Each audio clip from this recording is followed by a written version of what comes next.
For 150 years, we knew her story. A mother, frozen in her final moment. She lies in the ash with a child pulled close to her chest, a thin band of gold still circling her wrist. Millions of people have stood over that shape and felt the same thing. A parent, shielding a child, at the end of the world. In the year 2024, scientists pulled DNA from the bones inside that cast, and the story fell apart. The adult was not the child's mother. The adult was not even a woman. It was a grown man, and the two of them were not related at all. That golden bracelet, that tender embrace, that heartbreaking little story we all carry in our heads. Someone made it up.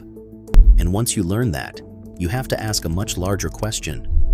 If we were wrong about her, what else about Pompeii have we been getting wrong this entire time? Stay with me, because almost everything you were taught about this city is now being rewritten, and the truth is stranger than the myth. To understand how we got the story so wrong, you have to understand where these haunting figures come from. When Mount Vesuvius erupted and buried Pompeii, the bodies of the dead decayed inside the hardened ash, leaving hollow spaces shaped exactly like the people who died there. In the 1800s, an archaeologist named Giuseppe Fiorelli poured liquid plaster into those hollows.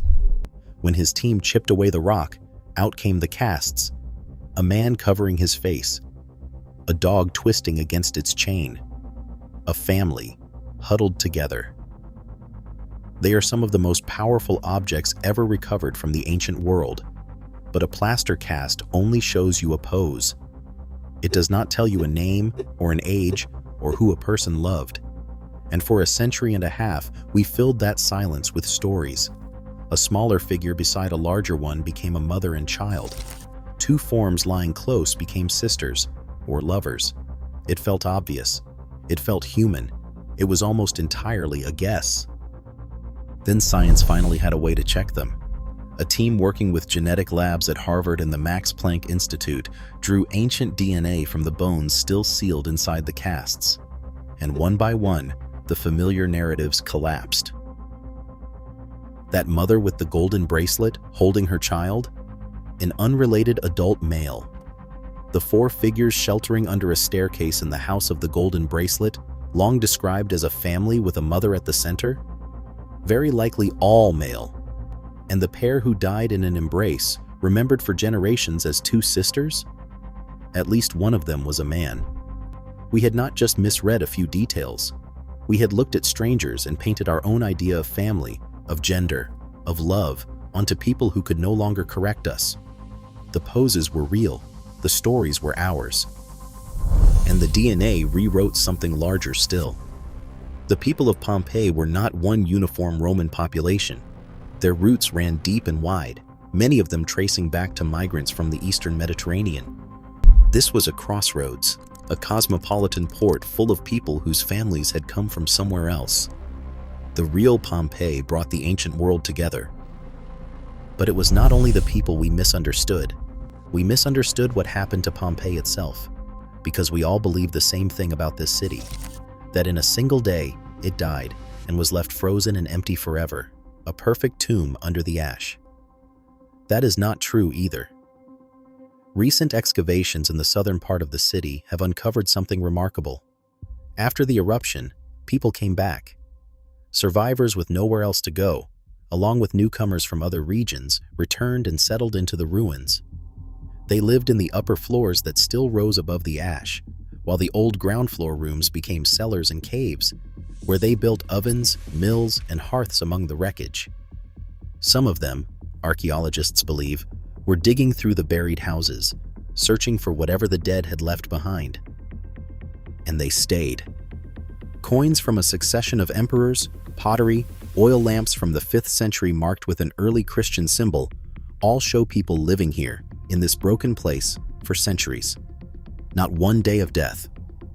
A ghost city that kept flickering with life until it was finally abandoned, around 1500 years ago. Which leads to the last thing we get wrong.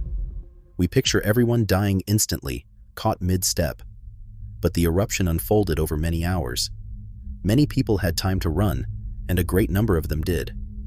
Pompeii is not only a story of the dead, it is also a story of the ones who escaped.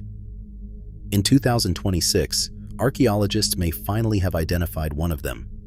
Inside a cast from the Garden of the Fugitives, they found a small case holding surgical instruments and a tablet for preparing medicine. The person who died clutching it, they believe, was most likely a doctor, carrying the tools of his trade as he tried to flee. He almost made it. And every year, new excavations pull more of these human moments out of the ground. Hidden inscriptions scratched into walls, bright frescoes in red and blue. A construction site frozen at the exact moment the workers dropped their tools and ran. Pompeii is not a photograph of a single terrible morning. It is a living city, layered, diverse, and still being uncovered, whose story we are only now beginning to tell correctly. The plaster held the shape of a person. Science is finally giving that person back their truth, even when the truth is less comforting than the legend we built. So here is what I want to ask you.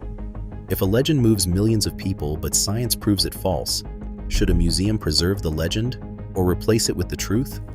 Let me know what you think in the comments. Thanks for watching, and don't forget to subscribe for more mysteries of the past.